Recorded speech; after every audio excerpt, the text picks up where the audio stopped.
Note गिनने वाली machine को दुरुस्त करने का बहाना बनाकर नामालूम शख्स बैंक से रकम लेकर फरार हो गया। तेलंगाना के कामारेड्डी में यह वारदात पेश आई।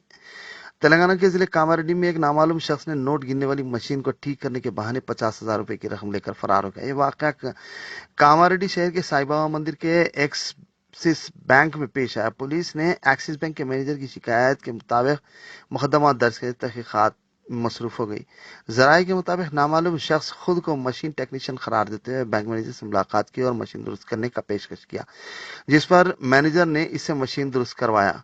उसने कुछ देर बाद मशीन दुरुस्त हो जाएगा यकीन दिलाते हुए मशीन चेक करने के लिए 50,000 रुपए तलब किए और चेक बनवाने का बहाना करके वो रकम लेकर फरार हो गया। नामालूम शख्स अपने चेहरे पर मास्क लगाया हुआ था। बैंक मैनेजर की शिकायत के मुताबिक पुलिस ने मुकदमा दर्ज कर लिया और सीसीटीवी कैमरों के ताउन से तहकीकात का आगाज कर दिया।